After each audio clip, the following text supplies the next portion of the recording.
because I felt so inspired. Now, this wolf was what, 4 months old? Mm-hmm. He was 4 months old. He got in the car and just like it was normal.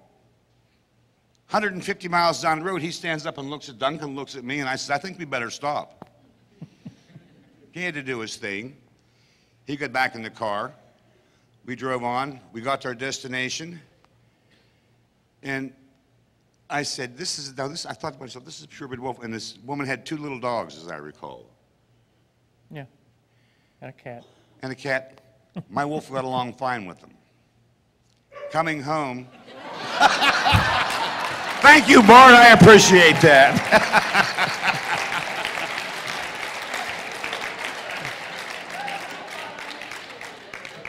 You had to do it, didn't you?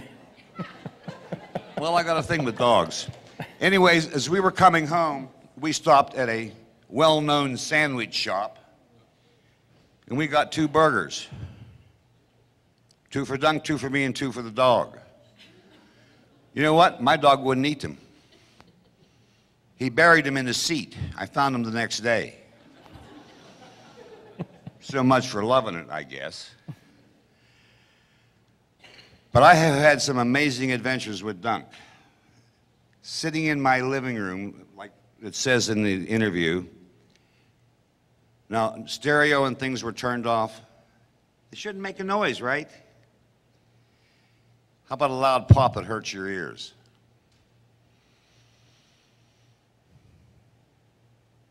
Have you ever experienced that? Electronics go pop? It's a psychic attack.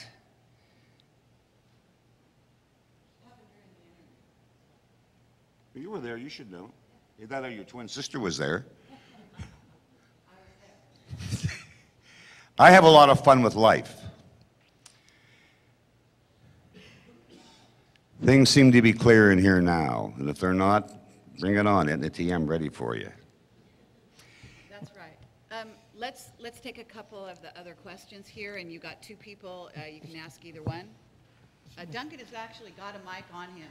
Duncan, say a few words so we can make sure it's working. Does it work? Yeah. Okay. Great.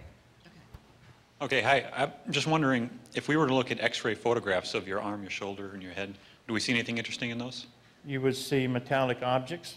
I have X-rays and photographs of the implant in my left hand, the cranial implant. I don't have one of the shoulder because I can't seem to get my HMO to pay for it. Do you think you could release those online for us? Pardon? Could you release those photographs online for us? They are. They are? They are. Are they on your website? They're on my website, yeah. Thanks. Duncan OFinioan.com. If you could say that website one more time. Duncan OFinioan.com. Okay. First, I just want to thank you both for being here today and for being courageous enough to speak with us and tell your story. I do have a few questions. One is Project Talent. What were some of the other talents that the children expressed, and if you could introduce us to some of them that are remaining today. Project Talent, like Duncan said, is a far-reaching talent, a far-reaching program, rather. My talent, among others, is taking a mosaic of little bits of information and giving you a very clear picture.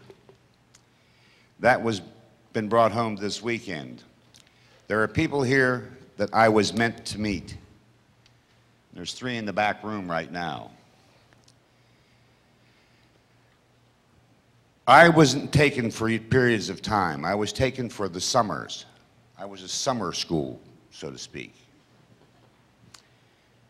My training started when I was 6 years old, when my brother brought home, who happened to be a staff sergeant in the Marine Corps at the time, brought home a .22 target rifle. That was part of my training because he was also in early Project Talent, as I found out later. But I would be gone in the summer, come home in time to go to school. And I had all these memories of being with my Uncle Ed, who was a peddler, great con man. I asked my mother one time before she died, I said, Mom, I got a question for you. And she said, what? I said, I have these memories of being with my Uncle Ed in the summertime, going out on the road. She says, you were never with your Uncle Ed. I said, "Then what did I do?" She said, "When you get older, you'll figure it out." And Mother gave me that smile that says, "You've asked enough questions." Mother, God rest her soul, went home in 1993. Before she went, she showed me a journal she had kept at the time I was in the service. Every time I got hurt, every time something significant happened on a mission, she wrote down where I was, what I was doing, and where I got hurt or what the event was. I said, "How did you know this?" She says, "I am your psychic anchor." I said, "I didn't know that." She said, "There's lots you don't know yet." And my mother, God rest her, was an angel. Boy, could she be a holy terror. Now, I'm different than Dunk. I don't have any Native American blood in me that I know of. However, I say I'm Sicilian, that's because my mother was Scotch-Irish. My father was purebred Sicilian, and I was raised by my grandparents. And it's interesting to know that when I was talking to the third member of our team, Friday morning, I'm laying in bed at my niece's before I come over here, at 4:30 in the morning, and I said, "Hey, Allie, it's 4:30. Sent a message to him, but he never gets it. I asked Allie, I says, "What happened at 4:30 this morning?" She said, "I woke up out of a sound sleep and sat up and said, 'What's this?'" Psychic abilities are alive and well. I'm just finding out what mine are. I never thought to even question myself about it. But last night we were sitting in the cafe. Allie and I looked at each other at the same time, and somebody was there. Somebody was there. There was a psychic vampire, was the second thing we noticed. Robots don't know they're being used. They don't know what training they've had. They have no knowledge, no memory. So we can't hold it against them personally. But understand, as many people as there are different programs, because everybody has different natural native talents that have to be capitalized on. And I hope I've answered your question. Yes, you did. I have two more, actually. Go ahead. And you almost actually leaded into them. The second question is, how can we locate, communicate with the members of the subsequent programs, the next generations that they were talking about, and help them to understand what's going on with them? I don't think you want to.